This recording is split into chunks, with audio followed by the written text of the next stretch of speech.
On today's edition of Mastodon Spotlight, we'll go behind the scenes, so to speak, and talk with Athletic Director Walt Bowman to see just exactly how the athletic department functions. And in the second half of the program, we'll be talking with men's volleyball coach Arnie Ball to see how preparations are going for the beginning of the Volleydon season. That's what's coming up today on Mastodon Spotlight, and it's coming up next.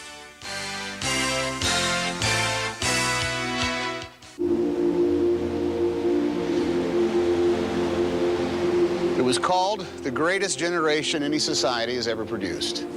They were ordinary people who half a century ago did nothing less than help save the world. Millions served in uniform, millions more served at home, and nearly 500,000 gave their lives. And yet there is no national memorial to honor their sacrifice. It is time to say thank you. Call now and help build the National World War II Memorial.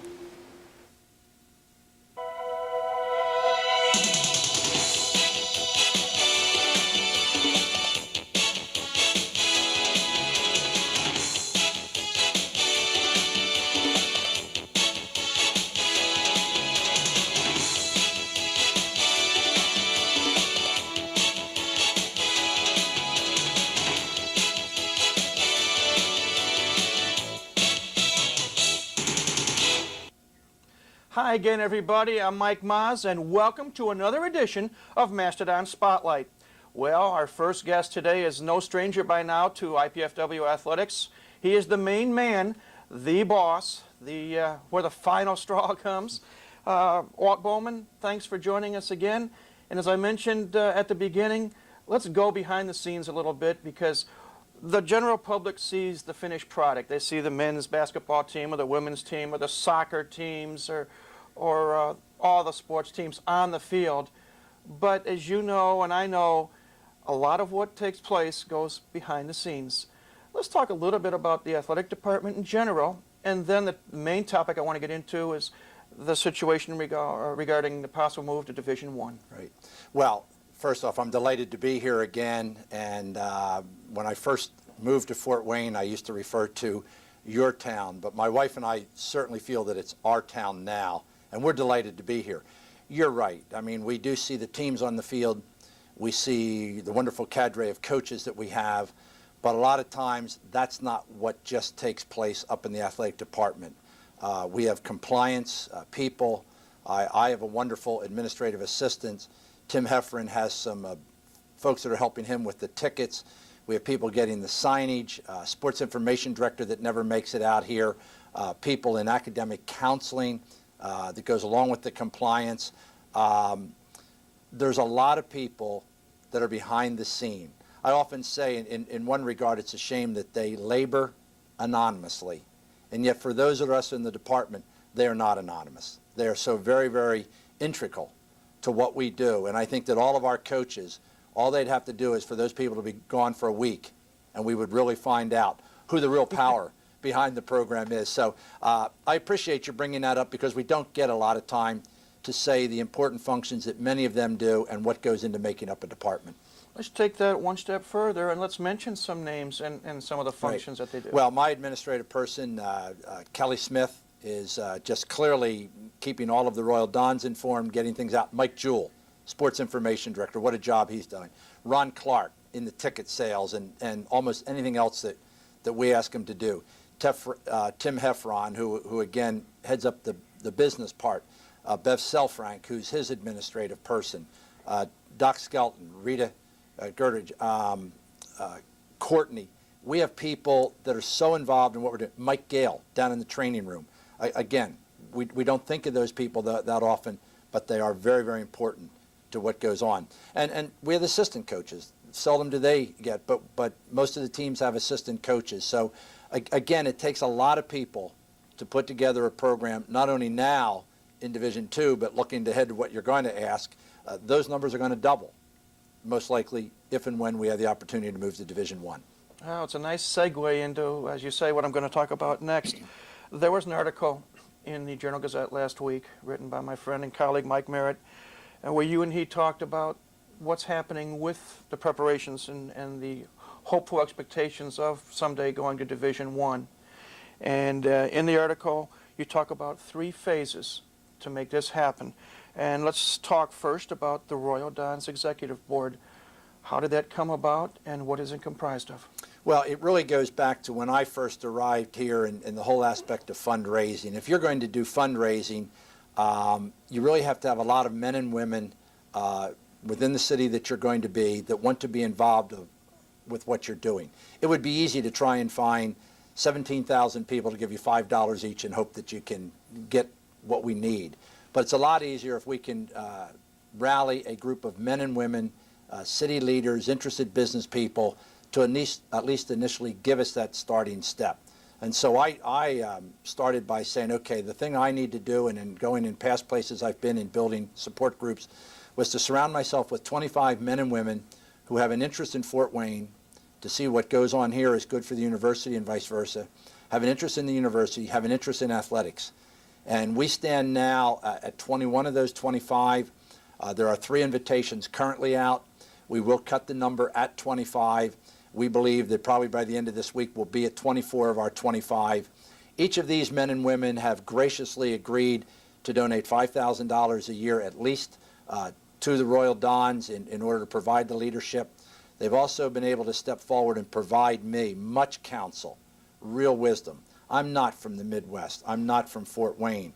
And so it's very important that I sit back and listen to these men and women as they help acclimate me to Fort Wayne and to the Midwest mindset. And they've been very, very valuable in doing that. But also in doing that, they see the greater picture. And the greater picture is that what's good for Fort Wayne is good for the university, and what's good for the university. They also happen to believe that our potential move, which we'll talk about, coming into Division I, will be good economically. It'll be exciting for our students. It'll be exciting for our teams, and give us another area within the state that we can really say we are Fort Wayne out there. And so we're delighted about that. The second part of this phase that you mentioned and was in the newspaper article was the Business 100. On January 20th, we'll be hosting a reception where we're going to be inviting 50, 60, 70 area businessmen and businesswomen to listen to what is that second stage in order of helping you lay the financial groundwork to make the move to Division I. And very, very quickly, it's quite easy.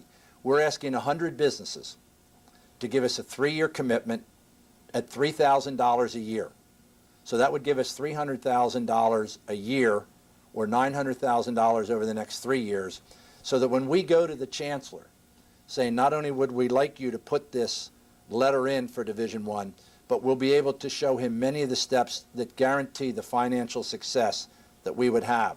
There may be people watching tonight that say, you know, I'd like to be a part of what you're doing in that Business 100. I would encourage them. I would invite them. Please give me a call. Let me come down. Let me sit down with you. Let me talk about it. And certainly, let me invite you to the reception that's going to be coming up on January 20th to be a part of the Business 100. The last part, which is just very, very exciting, and we do plan to kick this off either real late spring or an early summer, we're going to be looking for 1,000 people here in Fort Wayne that are willing to say, I'm willing to give you $1,000 on an annual basis. That 1,000 people at $1,000 would be $1 million base. That would be the base that we need to go into Division I. And for that, yes, they'll get receptions, and they're certainly going to get their center court seating, and we'll do some other things for them. But they're really doing it because they believe in what we're doing at the university. All of those monies from all 3 categories, whether it be the board, the Business 100, or what we call the Grand Society, the 1,000 people to 1,000, all of that money goes toward athletic scholarship.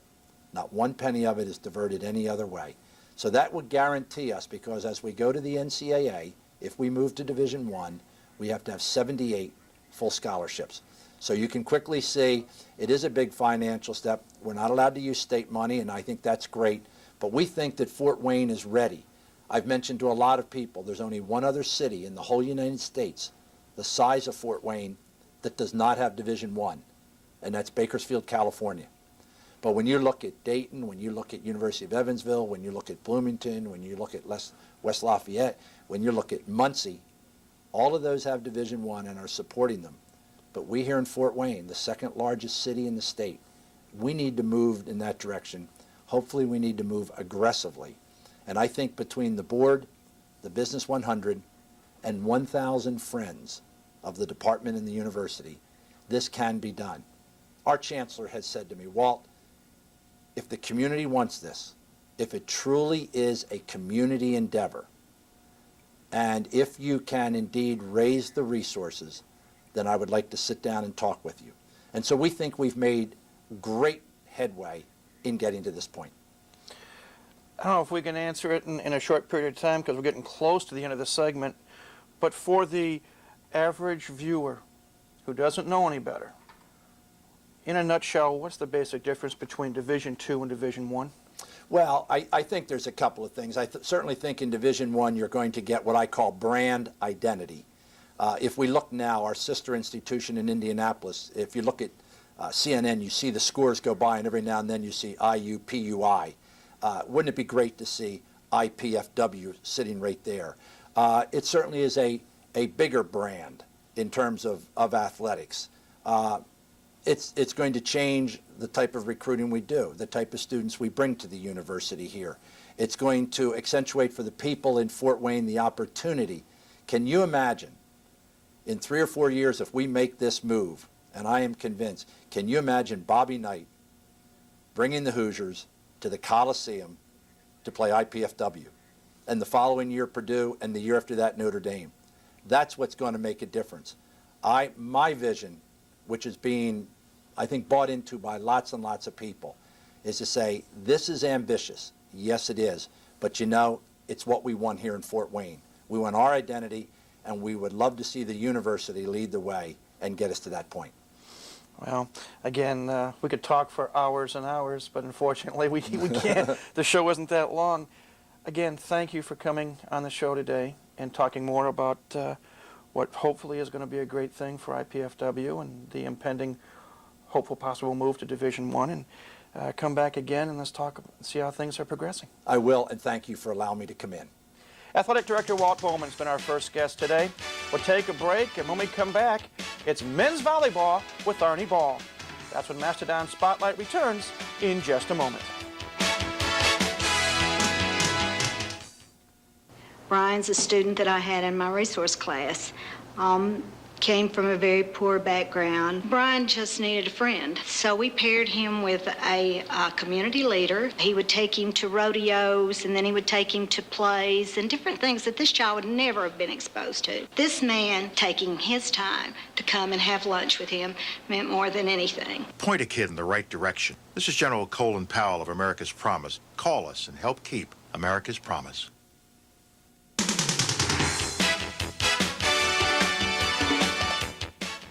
Welcome back to Mastodon Spotlight. Joining us now, the head coach of the IPFW Volleydons, Arnie Ball. And Coach, thanks for coming back on the show. Your season officially starts in January, but talk about the exhibitions that they've had so far. Well, let's talk about, just change the subject just a second. Let's talk about the basketball teams, and congratulations to Carl and Doug on great wins this weekend against the University of Southern Illinois University. I can't ever keep all those straight, you know. There's too many of those letters in all those schools anymore, but those two guys have done a great job with our basketball team, so congratulations to them. They're off to a great start. The men are 4-1, 2-1 in the conference, and the women are 4-2, 1-1 in the conference, and they handed SIU their first loss of the year Saturday. Yeah. So we need to get those two guys on here and let them blow their own horn. The heck with this volleyball stuff. It seems to me that they do come out every now and then. Yeah. Let's talk volleyball.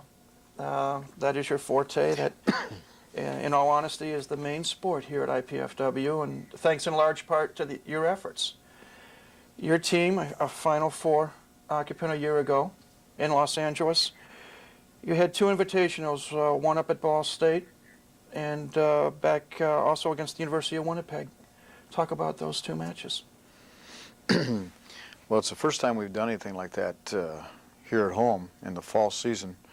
We're allowed 5 weeks in the fall where we can actually, excuse me, I have this cough and it doesn't want to go away.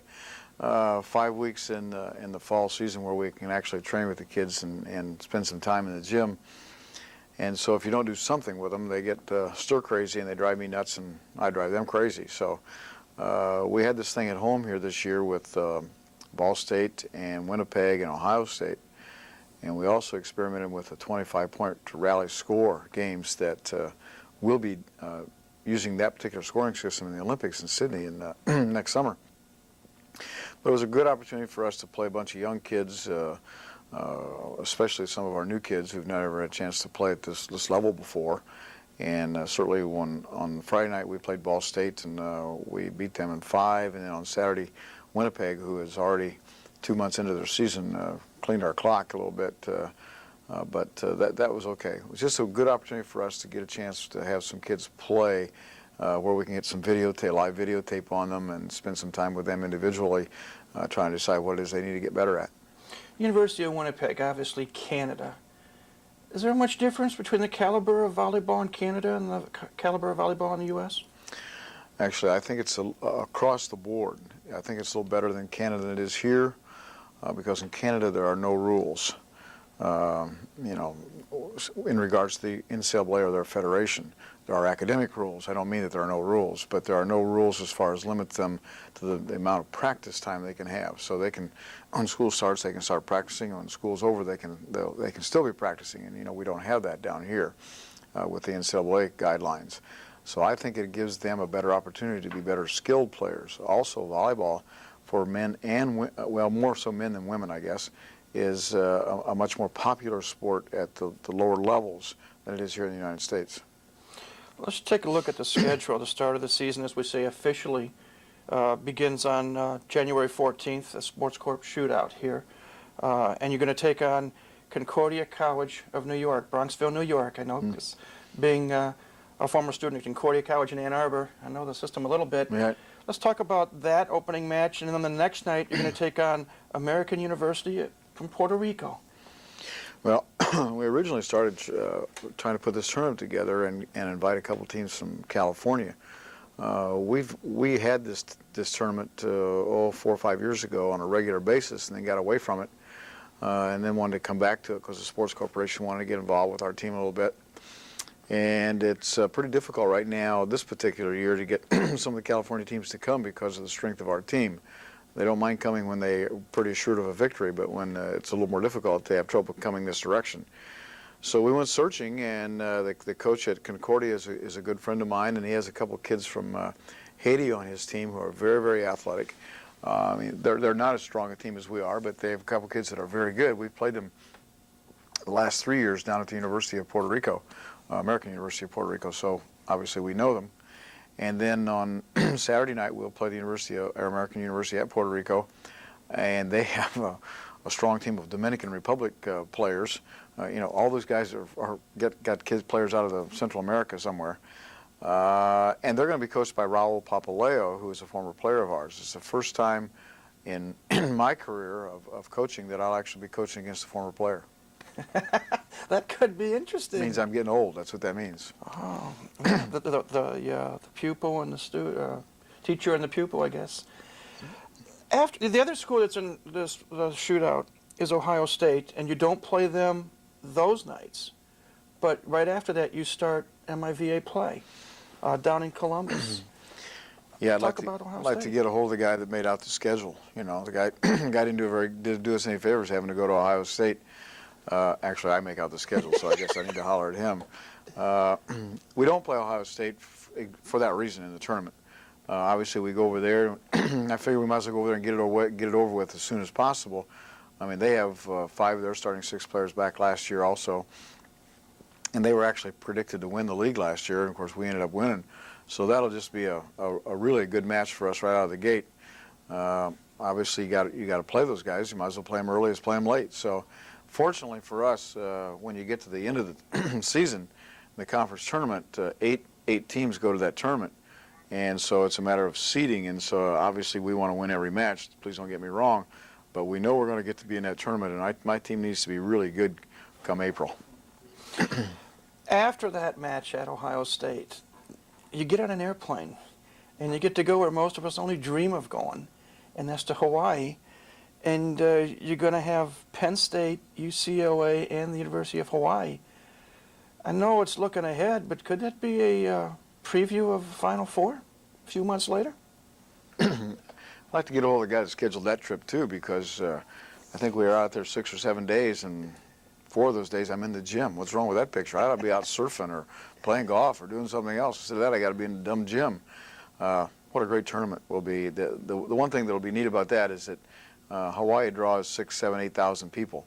And the preseason rankings are getting ready to come out, and of course this steals a little bit of thunder or whatever, but we're going to be third in the country. USC and Long Beach are going to be ahead of us, so all those teams are going to be below us, and they're all going to be looking to kick our rear ends, what it'll be amounted to, and of course the jet lag thing and so on and so forth will be a little difficult for us to overcome, but it'll be just a great tournament for our kids to go participate in. And certainly, I believe Penn State will be here. The competition out east is not as strong as it has been in the past, and they're going to have really a good team. So I believe they will be here. We certainly hope our team will be here. UCLA is a perennial power, and Hawaii's got a bunch of foreign players, so we understand they're going to be really good. It might be as good, if not better, than the Final Four tournament. After that, you continue on a long road trip, so to speak, because you're going to play at Mercyhurst, then you go at Penn State, at Loyola Chicago, at Clark, and at Quincy, and you don't come back home until February 19th. What was the reasons behind playing all those matches on the road so quickly? Money. Oh, you want me to explain that? Yes, please. You want to explain that? Oh, I thought maybe you were just going to go right on to the next question. No, this is fascinating. When you look at Mercyhurst and Penn State, they're relatively close to one another, so we piggyback, so we make one trip. When you look at Loyola, Clark, and Quincy, they're all in that same region also. So once again, we piggyback, and that's really done primarily for monetary reasons, so that you aren't making these trips back and forth all the time. We always go play in Penn State, and of course the other people are in our league, so we have to play them on the road at some time or another. Loyola, Clark, and Quincy are back to back. I mean, Friday, Saturday, and Sunday. That's not an ideal situation, but in the same token, from a budgetary standpoint, from a standpoint of taking kids out of class to make 2 or 3 trips, it makes a lot of sense to put these together. The Mercyhurst Penn State trip is always it makes a lot of sense because we can play our conference match first with Mercyhurst and then go on down and play Penn State. If it was the other way around, I'd be a little concerned about playing Mercyhurst second, because obviously our guys can get up in a big way to play Penn State as compared to getting up to play Mercyhurst. But that's really why that's built like that. Well, and then we go on, you do get some home matches, Mercyhurst, Ball State, at Lewis, and then you get the return trip with Ohio State coming in here. It's going to be a brutal schedule. It's a great schedule. It's as good, with the exception of getting USC back here like they have been the last couple of years, or getting USC. I mean, USC is the only team that's really missing well, Pepperdine, I guess, would be the other team that would be missing. But they won't be as strong as they were last year since Romaine graduated. But it really includes all the top teams in the country with the exception of USC and Pepperdine. Well, I wish we had more time to talk more, but it's going to be an exciting year. And Lord willing, it's going to culminate with the Final Four here at the Coliseum. We wish you luck, and send us a postcard from Hawaii. I might be busy. I might not have time to write. Thanks for coming. All right, thank you, Mike. Arnie Ball has been our guest, and that will do it for this edition of Mastodon Spotlight. We want to thank Coach Ball, and we want to thank Dr. Bowman for his appearance on the show today. And as always, we thank you, the viewer, for watching to see what's going on with IPFW athletics. Until next week, when we return, this is Mike Moss saying have a great week, and go Dons.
For the Mastodon Minute, I'm Sean Lee.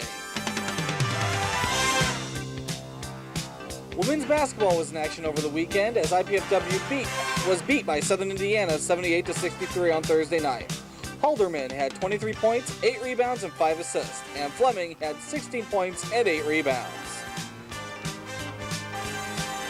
So after that tough loss to Southern Indiana, IPFW moved on to play SIU Edwardsville as IPFW beat them by 10 points. Halderman had 22 points, 6 rebounds, and 9 assists.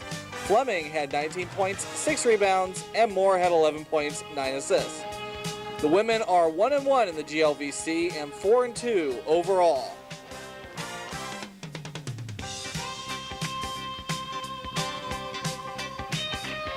And moving on to men's basketball, IPFW played our nemesis from the south, Southern Indiana. The Dons work the ball around here, and you see Dwight Crow here in a second, getting the feed. Hits a 3 ball from the side pocket. He had a pretty good night. And now blooper reel time. As Hughes will be noted forever in our files. And there you see Crow, number 40, with the layup. He had 5 points on the evening. Here you see Randy Spicer bringing the ball up to Crow. And here pretty soon we're going to see Noel with the jumper. He had a good evening too. Now off the miss by Southern Indiana. Here is Benji Gibbs as he takes it all the way for the easy layup. And now on the inbound. Here's Noel bringing it up. Wise bringing it up. Passing to Noel. Over to Gibbs for the 3 ball. Now we're going to see Dave Meshberger here, number 44, as soon as Gibbs passes the ball to him. There he is. Passing it out to Wise for the 3-point bomb. Now we're going to see Wise again with the 3 ball. Thank you very much.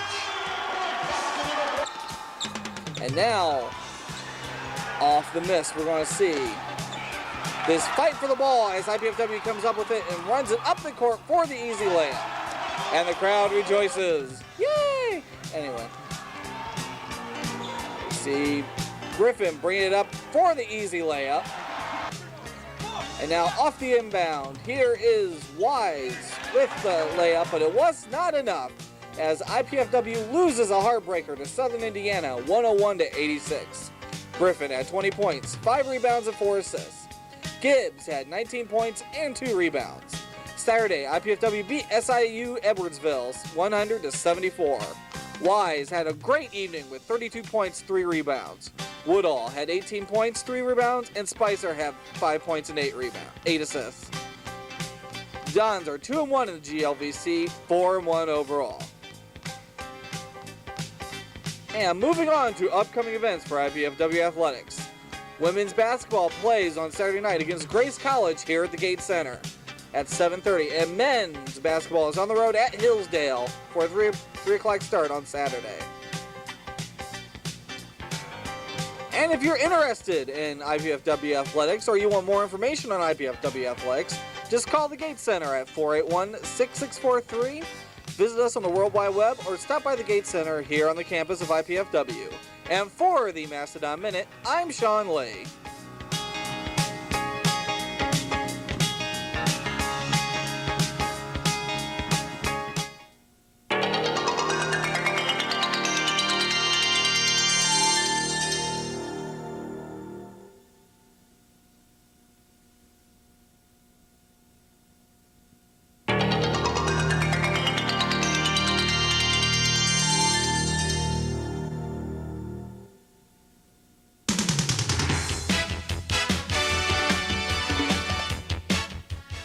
On today's edition of Mastodon Spotlight, basketball once again returns to the menu, as we'll be talking with both women's coach Carl Semesco and men's head coach Doug Knoll to see how their teams have fared in the past 2 weeks. It's basketball on Mastodon Spotlight, and it's coming up next.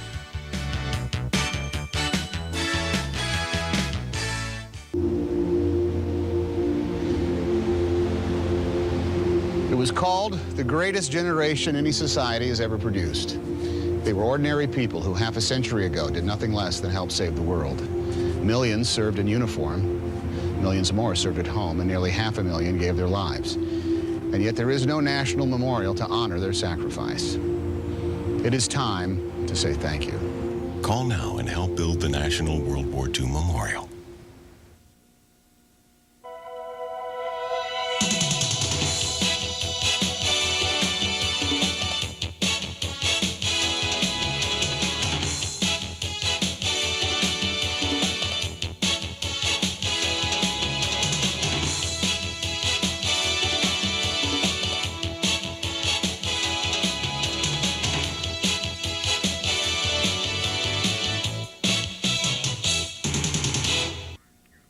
Hi again, everybody. I'm Mike Maz, and welcome to another edition of Mastodon Spotlight. Well, as we mentioned a moment ago, basketball returns to the program today, and we're joined in this first segment by head women's basketball coach here at IPFW, Carl Somesco. And Carl, welcome back. Did you enjoy a little break from the show last week?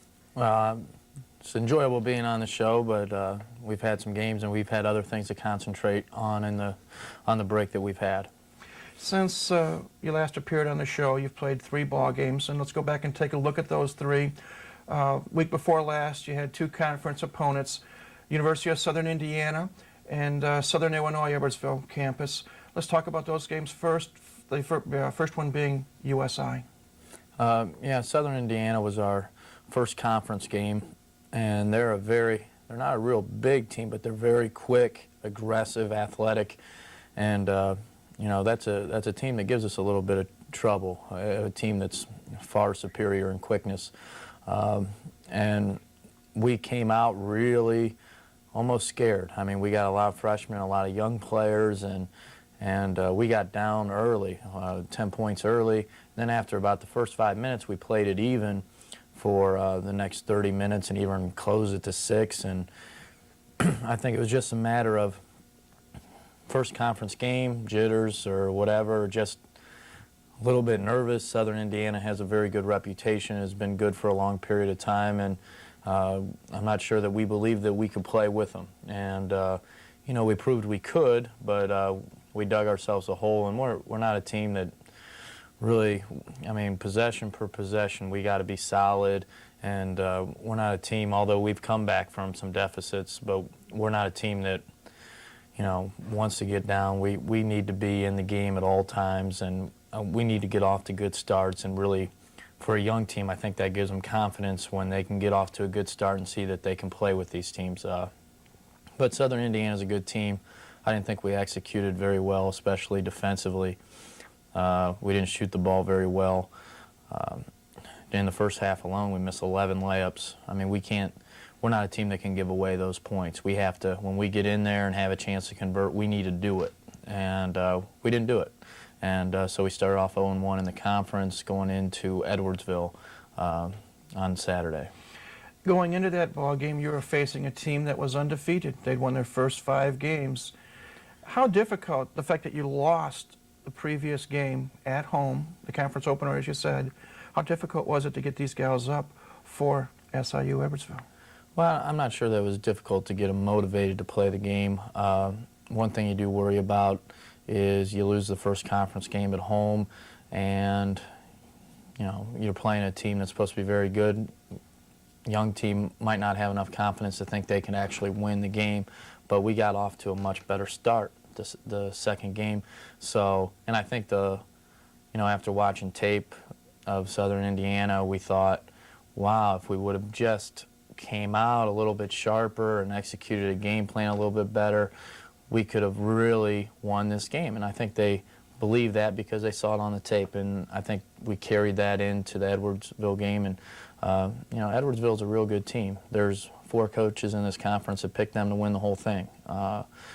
So they have some real good players. I'm not sure they played their best basketball against us, to be perfectly honest, but at the same time, we did some things to force that. So we executed a game plan much better, defended much better, and you know, we made our short shots, which we didn't do in the previous game. So That's a big win for us because, you know, you don't want to go 0-2 on your home floor in the conference. I mean, our goal is to get to that conference tournament. I'm a firm believer that once you get in the tournament, anything can happen. And I mean, we're the youngest team by far, but by that time, hopefully, we'll have experience and we'll understand the game better. But you know, you put yourself in a hole 0-2 in the conference after 2 games, and not everybody gets to go to the conference tournament. Only the top 8 do out of 12. So it was a very important game for us to get.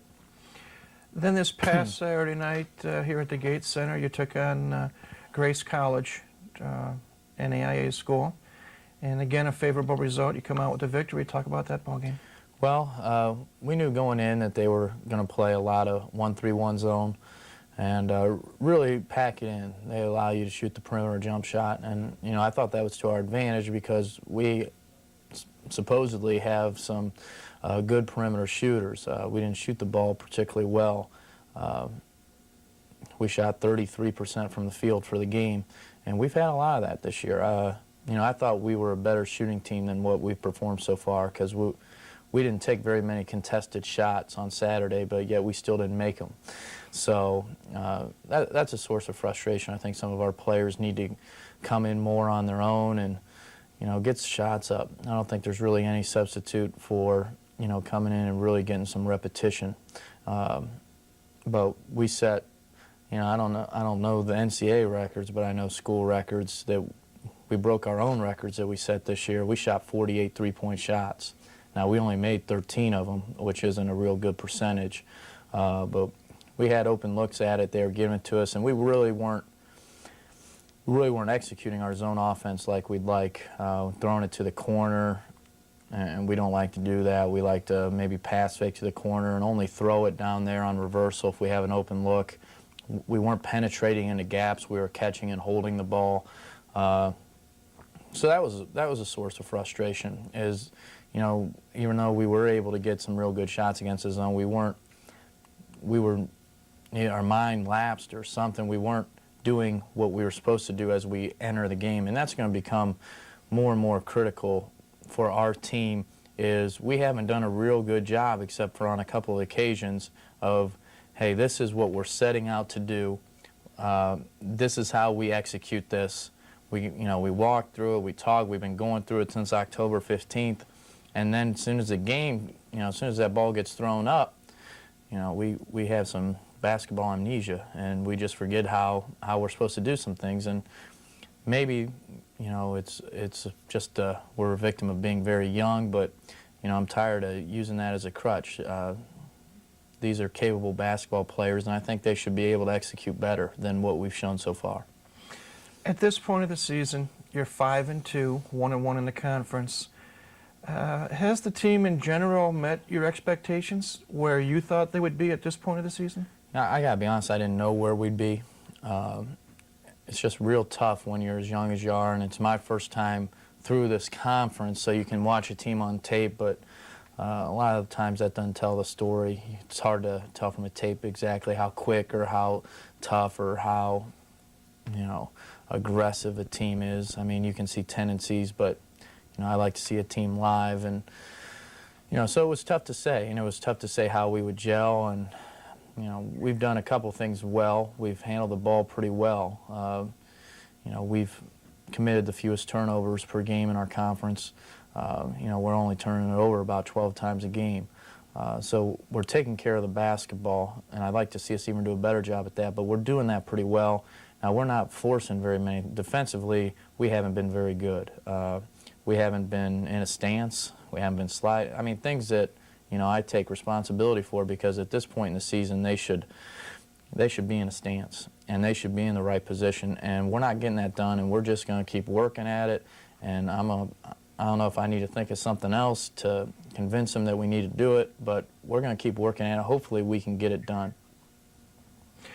Up next on the schedule, a conference opponent this coming Saturday. St. Joseph's College comes in here at 1 o'clock at the Gates Center.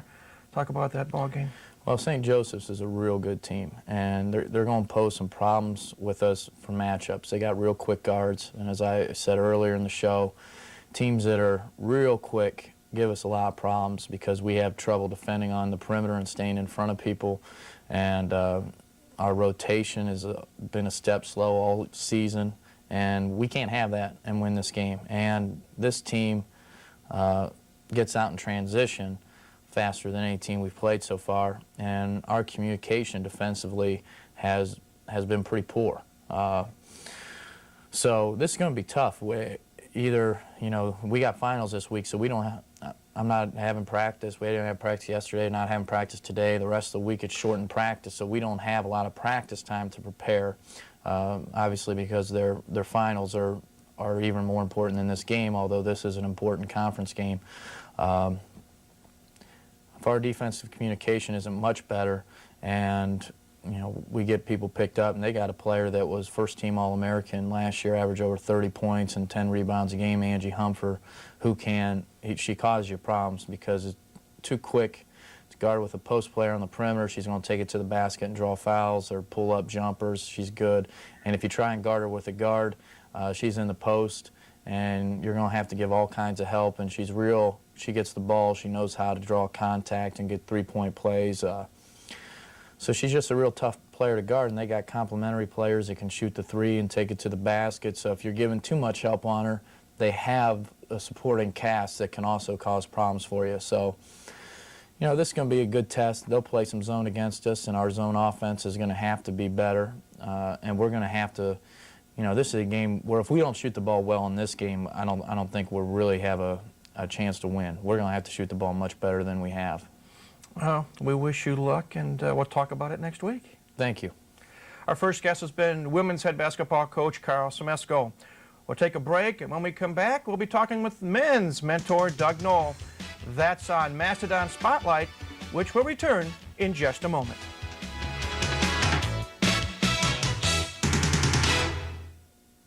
Mr. and Mrs. Jones, Sally's having some behavioral problems. I guess that reward system isn't working.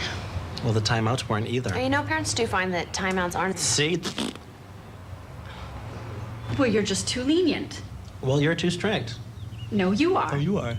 No, you are. No, you are. When adults don't have the answers, they can feel as frustrated as kids. ConnectForKids.org has thousands of resources for helping kids in your community. ConnectForKids.org, guidance for grown-ups. Keeping up with athletics on the corner of Crescent and Coliseum. This is the Mastodon Minute. I'm your teenage heartthrob, Sean Lee. Women's basketball was in action over the weekend as IPFW was entertaining Grace. And here on the inbound by Moore, passes it to Meyer for the easy jumper. Now here's a steal by IPFW. There's Smith coming up the court as she passes it to Meyer for the easy layup. Now we're going to see Holderman for the three ball as she misses, but Meyer's there for the putback. And now we see Amy Meyer for the three ball, and now Holderman for the other three as IPFW beats Grace 75-54. Meyer had 27 points, 5 rebounds. Holderman had 10 points, and Fleming had a double-double with 12 points, 13 rebounds. Men's basketball as IPFW lost to Hillsdale 81-71. Griffin had 19 points, 4 rebounds, and really was the only highlight on the evening. Now we move on to upcoming events for IPFW Athletics. Women's basketball plays Saturday against St. Joe here at the Gate Center on the campus of IPFW. And on the 30th, they're at Wayne State. Then men's basketball is at Kent State, at Ferris State, and at Saginaw Valley State on the 24th, 28th, and 30th. All start at 7:30. And if you would like more information on IPFW Athletics, just call 219-481-6643. Visit us on the World Wide Web or stop by the Gate Center here on the campus of IPFW. And for the Mastodon Minute, I'm Sean Lay.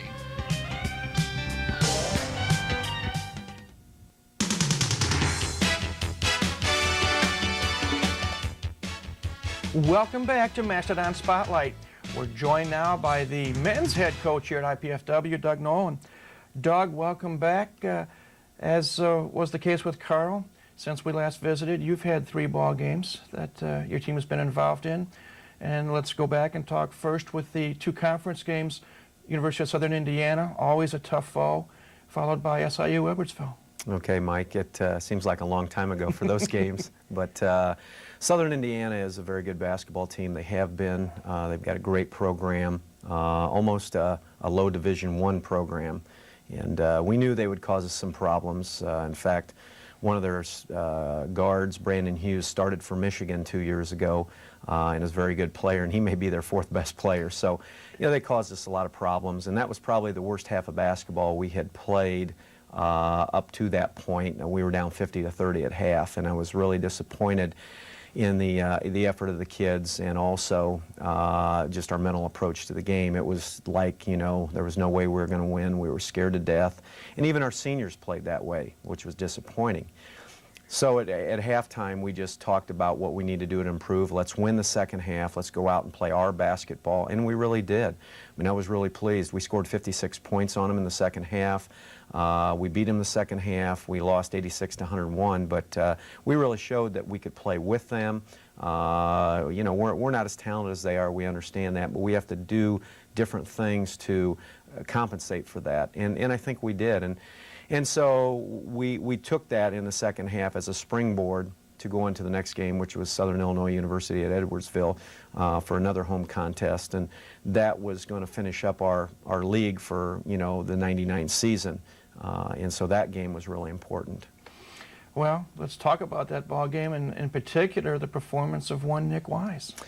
Well, we came into that game knowing that, and what I like is knowing that if you play well, you have a chance to win, and if you play bad, you have a chance to lose. So that puts the burden back on you. And probably the best game we've played all year. Southern Illinois was picked 5th in our league, and anytime you're in a top 5 in this league, you should be pretty good. And so we came out really intense. Our defensive pressure was great. We had them into a lot of turnovers. They did look a little flat, but I think, you know, we really followed our game plan like we wanted to. And we started out maybe a little slow, but we kicked it in gear, and at halftime we were up 45-27, 18-point lead.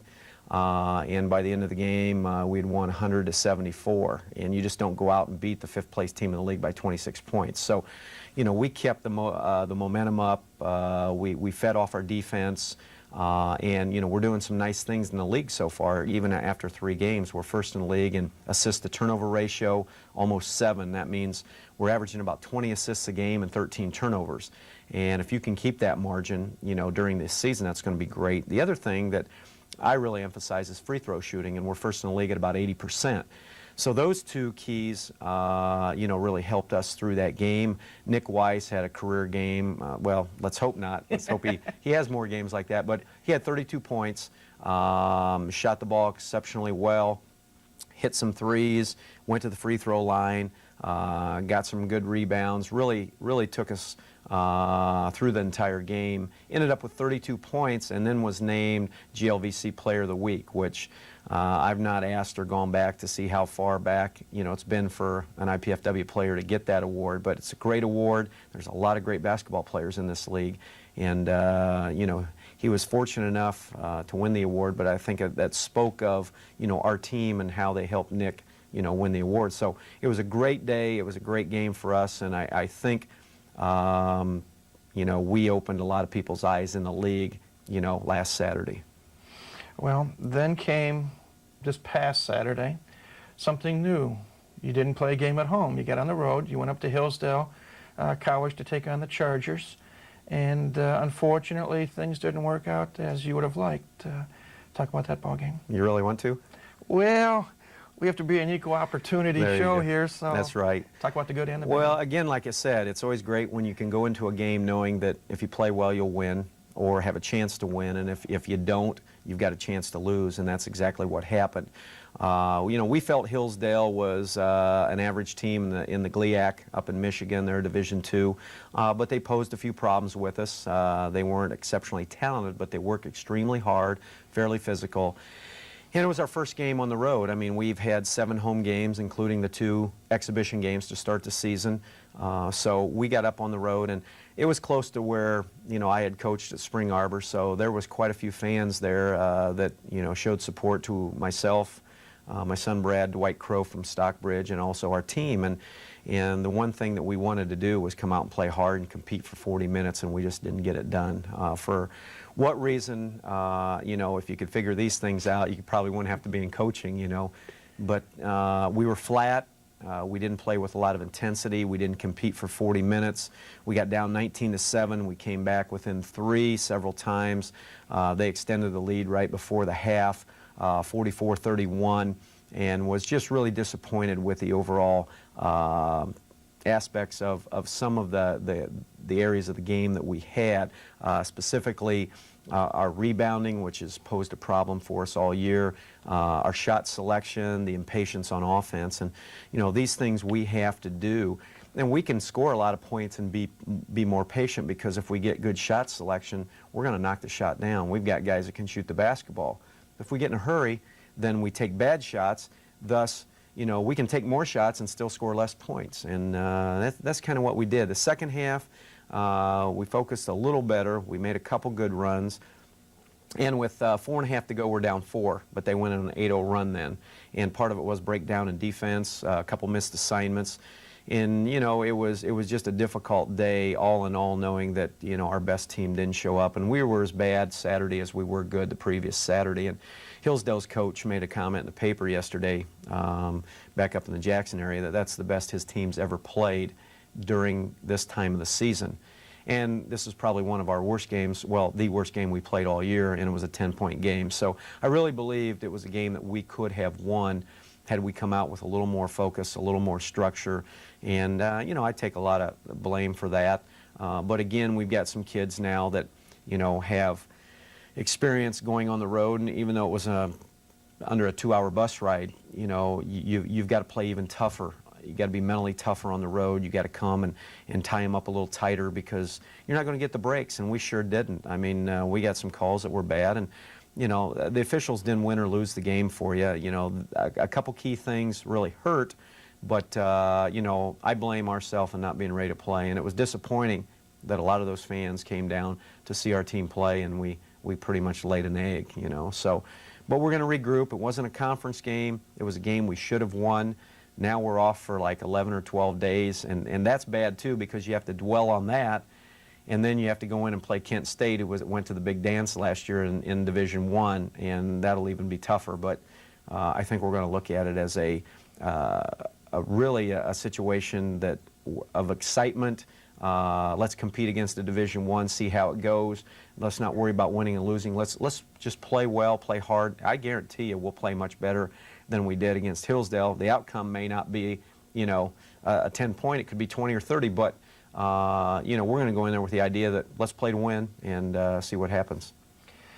In spite of the loss and getting ready with this big layoff, first and foremost, we ought to shoot the guy who set up the schedule for that 12-day layoff. You know who he is? Yeah, I think I know him a little bit. Overall, you're 4-2, 2-1 in the conference at this point. Are you pleased in general? Obviously, you'd like to be 6-0, but with even though you know the bad half against SI and the bad game against Hillsdale, are you relatively pleased with the performance of your kids? Well, I think that's a double-edged sword. You know, a coach is a fault finder. So if you do 9 things right and 1 thing bad, I think you dwell a lot on that bad thing because you want everything to be, you know, just perfect. I don't think a coach is ever satisfied in one area or another. I think the thing that I like the most is that I really enjoy the guys on the team. I think it's a great group of guys. I think that you know, we've got a long way to go, and we've got some real weaknesses that are glaring right now. But all in all, it's a great group of kids. I like, you know, traveling with them. I'm going to be excited to go on the road with them because they're gentlemen. They do the right things. They're working at it, and you know, we do have to get better on the boards, on the defensive glass, on the offensive glass. We've got to get more physical, and that doesn't happen overnight. You know, we've got finals this week. You know, we only have so many games we can play, so, you know, it was one of those things where in December, you've got to space it out a little bit, and with finals week, you're not going to play. And then we did have a game tentatively set up on the 19th, which would have been, I think, this Saturday. That didn't materialize, so we had to push a game back to the following Wednesday, which was the 22nd against Kent State. Then they called and said, we need to play the 23rd because we've got a 21st game scheduled now.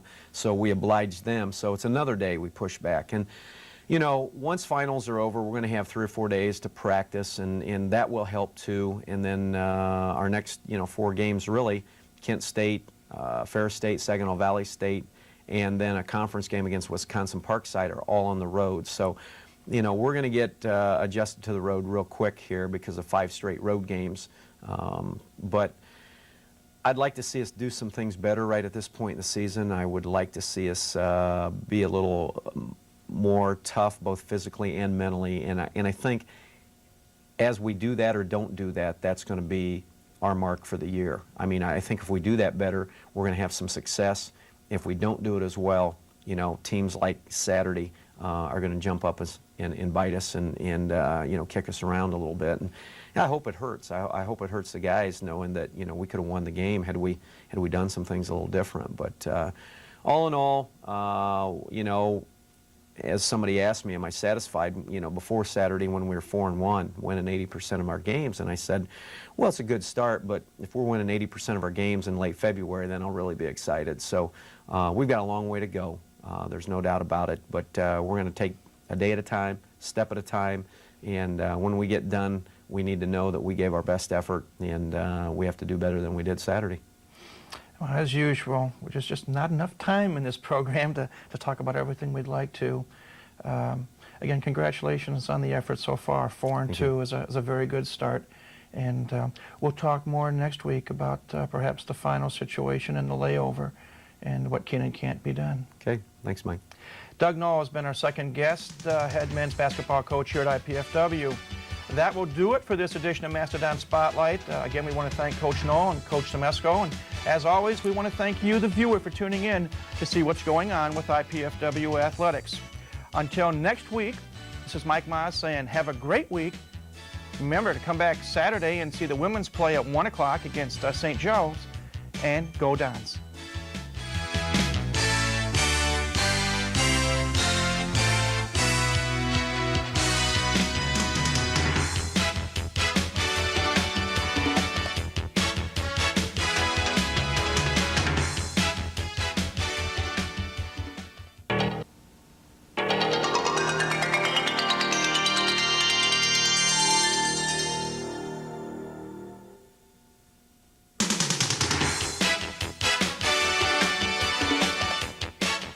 On today's edition of Mastodon Spotlight, we'll take a look back at an important conference basketball game that the women's team played this past week, and we'll also take a look at both coaches and find out if Santa's been naughty or nice.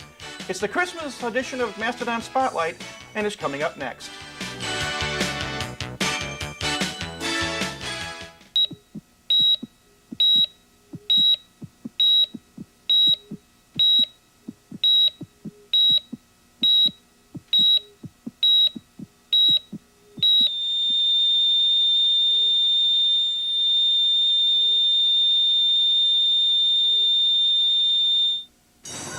What's wrong, Mrs. Jenkins? Oh.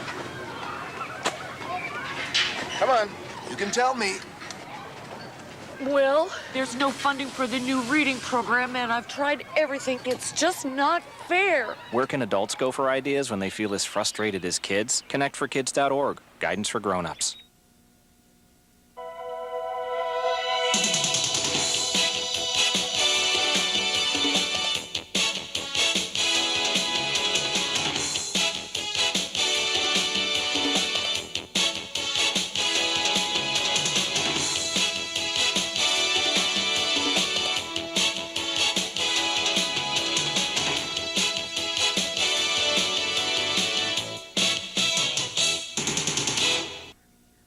Hi again, everybody. I'm Mike Maas. Welcome to the Christmas edition of Mastodon Spotlight. Well, as we said a moment ago, we want to take a look back to an important conference game that the women's basketball team played last week. And joining us on our first segment is the head women's basketball coach, Carl Semesco. And Carl, a very big ball game last week against a pretty good St. Joseph Ball Club. Yeah, I thought it was a real big game for us, and we played it to the team like this is a big game. We want them to get prepared for being in games that are important, that maybe have a little extra on it. We're in a situation where we look at it as, I mean, maybe not quite a must-win, but just short of that. And so we made it clear how important this game was because we've played 3 conference games, all 3 of them at home, and we have a goal of going to the conference tournament. And I think we would have been in a real bad position if after 3 conference home games you're 1-2. I think it's a much different situation being 2-1 after 3 conference games, provided that they're all at home like ours were. So big game against a good team, and probably played our best game to date. The first half of the ball game, you jumped out to a 10-point lead, 37-27. You're up by 10 at halftime. Are you afraid of maybe a little bit of a letdown on the girls' part? Well, not so much a letdown on our girls' part. I mean, they realize that we're supposed to be playing hard on every possession, playing smart on every possession, but St. Joseph's is a real streaky team in the fact that they can put up a lot of points in a short period of time, and so they're definitely capable of coming back. I mean, the last game they played, they came back from a 10-point deficit at halftime and won. So they were in that situation before. They've been successful at it. I know they didn't think that they were out of the game by any means, and with the firepower that they have, you know that you're going to have to play a full another 20 minutes of solid basketball if you're going to come up with a win. Looking at the numbers, the second half stat that struck me extremely pleasing was 31% shooting is all that St. Joe had in the second half on 11 of 35 from the floor. Talk about the defense. Well, defensively, probably played our best game of the season so far, position-wise.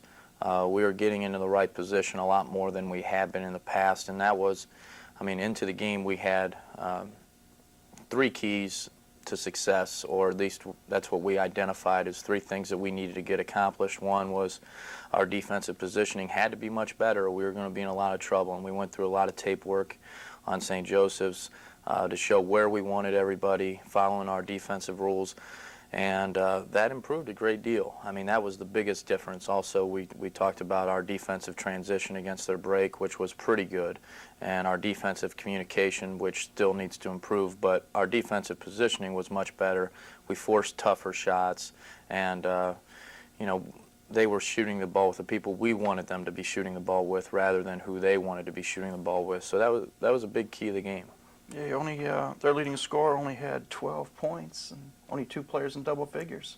Yeah, and I mean, their leading scorer last year averaged over 30 points a game, was in the mid-20s this year, and we wanted to limit her touches as much as we could, and if that meant maybe giving up a better shot to somebody else, or at least not as contested. I mean, we don't want to give just open shots to people, but we were really helping out on her and emphasizing that we wanted to make her more of a passer than a shooter. And, it worked out for us this game. On the offensive side of the ledger, an awfully big game from Amy Meyer, 12 of 22 from the floor, 29 points.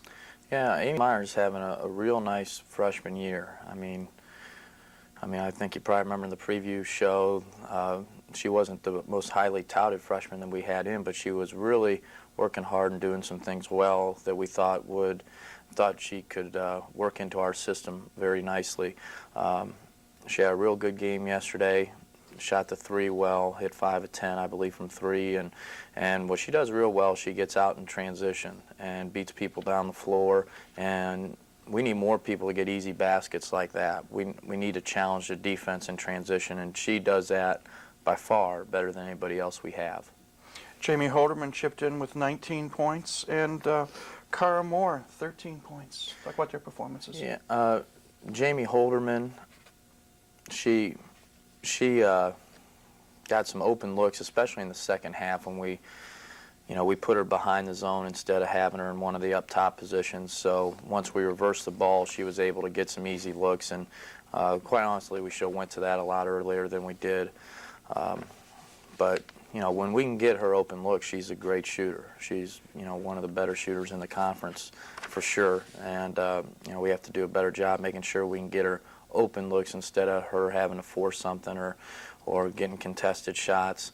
And Kara scored a lot of her points real late. I mean, really didn't have a real good shooting performance for about the first 33 minutes, and then she really, the last 5 minutes that she was in the game, got a couple open looks, and they were key baskets because you miss it, they go down, hit a three, all of a sudden, instead of being 16 or something like that, all of a sudden it's 10, and they really feel like they'll have some momentum and they can get back in the game and put us in a situation where we have to make foul shots or handle the pressure. But she made some key shots down the stretch that kept us out of being in a real dangerous situation.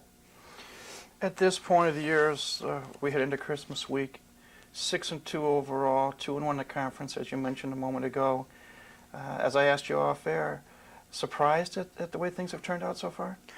Well, I can't say that I'm real surprised at this point, because I really didn't know what to expect. Didn't know how good this team could become. I don't think we're near as good as we can become, but I also know that the road gets increasingly tough because we've had some time in between games where you can prepare, whether you can get kids rested, and you can go into every game with a game plan that you're really prepared for. Now you're talking about when you're the youngest team in the conference. Now you're going to be going on the road and then playing Thursday and Saturday. And, I mean, that's things that these young women haven't experienced yet. And it's going to be definitely a tougher situation for them. So we got Wayne State coming up, and maybe that'll give us a taste of what it's like playing somebody on their home floor. And then after that, we got to go to Wisconsin Parkside, which is a conference game on the road. So, I mean, it gets tougher. It gets tougher, and we're going to have to get better and keep improving. And a lot of times, we're 6-2, and the expectations were, a lot of people were getting in the office pool to see if there was going to be any W's this year. So I think that's where they're getting a lot of pats on the back right now, but we're trying to be careful to temper some of that and realize, I mean, a lot of that praise comes from the fact that last year was so miserable for them. We want to be in a situation where at the end of the season, people are patting us on the back instead of, wow, we never expected that you guys could do this or could do that. We want to continue to get better and not get in a situation where, wow, we've already done more than what anybody expected us to do all year, and kind of glide from there. So that's a real dangerous situation for us right now. You mentioned your next opponent is Thursday night up in Detroit against Wayne State. What can you tell us about Wayne State? Wow, Wayne State is an interesting team. They're real athletic, real strong, real physical, but their performance so far has been pretty inconsistent. They've beaten some good teams and shot the ball real well, and then there's been other games where they've shot the ball poorly and lost to teams that they're probably better than. So, I always like playing those teams at home because they have a tendency to be more inconsistent on the road.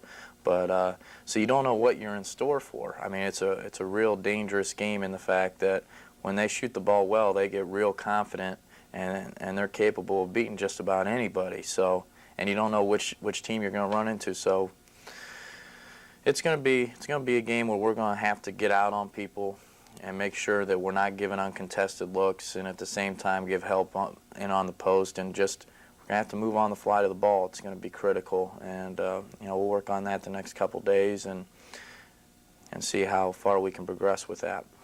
Well, we wish you luck in that ball game, and also want to wish you a Merry Christmas. Thank you. You too. Carl Semesco, head women's coach here at IPFW, has been our first guest. We'll take a break, and then we'll come back and talk with Doug Knoll to see how things are going on the men's side. That's when Mastodon Spotlight returns in just a moment.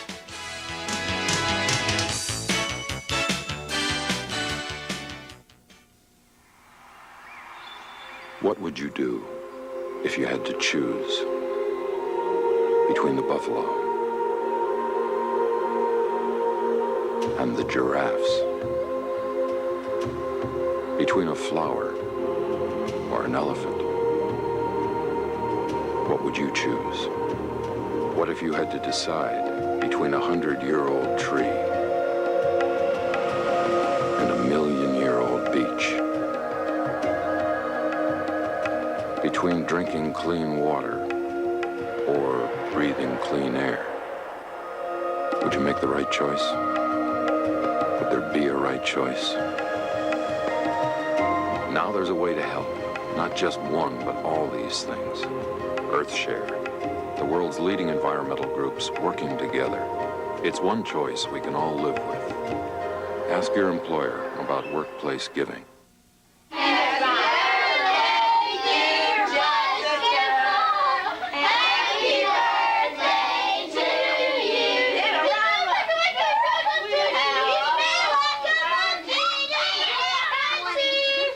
Get the keys. Friends don't let friends drive drunk. Bringing you the latest in IPFW athletics, this is the Mastodon Minute. I'm the jolly good elf, Sean Lee. Women's basketball was in action as IPFW just shellacked St. Joseph, 85-59. Meyer had 29 points. Holderman had 19, and Moore had 13 points and 5 assists. Women's basketball standings in the GLVC show IPFW third overall behind Northern Kentucky and Kentucky Wesleyan. As you can tell, with 6 victories, IPFW is well improved over last season.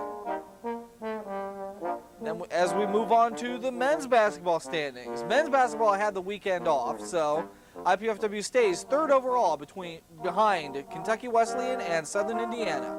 IPFW is tied with Northern Kentucky and Missouri St. Louis, with Lewis and Parkside 6th overall and 3 teams tied in 8th place.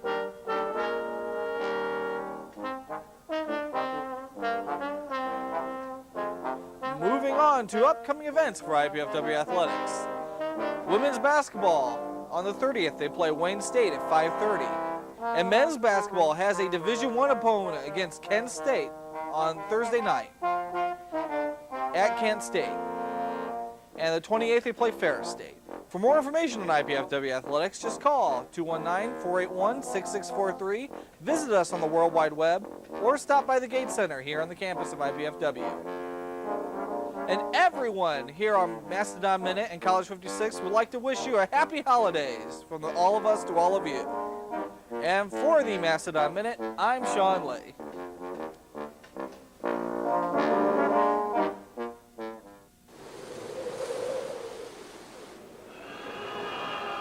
As the American military gets smaller, who will be there to answer the call?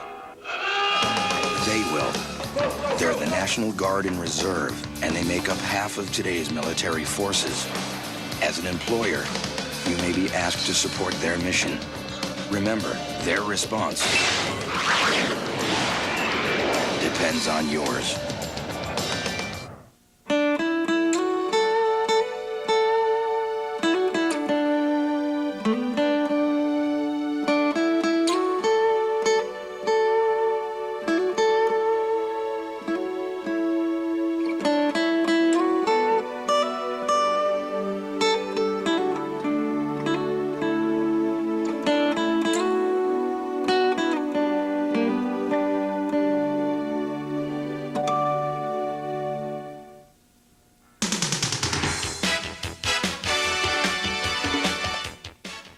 Welcome back to Mastodon Spotlight.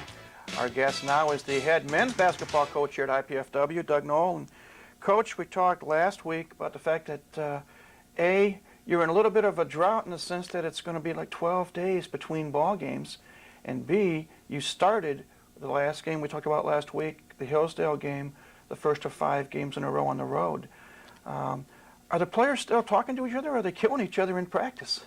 No, we're doing a good job in practice right now. You know, last week was really difficult with finals and trying to find some practice time where, you know, we had everybody there and we had to go a little later. The other thing was we really couldn't get down and get after it, you know, because of the mental fatigue that they had. So what we tried to do is just give them a lot of physical fatigue and not much practice. We would go about an hour each day and actually took Monday and Tuesday off. Went Wednesday, Thursday, Friday, Saturday, and took about an hour each time. Saturday we went an hour and a half, but then we really conditioned them a lot later in the practice just to try to keep that edge that we need through the holidays and through the break. 12 days is a long time when you're not playing games to practice, but we really needed the time, especially for the academics, and then we're going to obviously today come back today and tomorrow and get ready to go to Kent State. Let's talk about the academics for a moment, because it's no secret, and as we talked the very first show we did together, that there have been some problems in the past. How are the members of the team juggling academics along with basketball this year? Well, I think for the most part we're doing pretty good. We've still got a couple kids that are not out of the woods, and we don't know. There may be a casualty or two. And if there is, I'm going to be very disappointed, because coming in, it was more so of trying to keep the kids eligible than, worrying about winning ball games. And I know that's very important. But, I had a mission here. And part of that is really getting the kids in that can do the job in the classroom. I think that's the first part. And so far, the 4 freshmen that we recruited in, we've got most of their grades back, and they're going to be over a 3.0, maybe a 3.3. Something like that. So been pretty pleased with that, and I think a couple of the other kids are going to be okay. So we're not going to know totally until maybe later in the week. So we're going to have to try and really see where we're at and just hope for the best. And but that's been a goal of mine.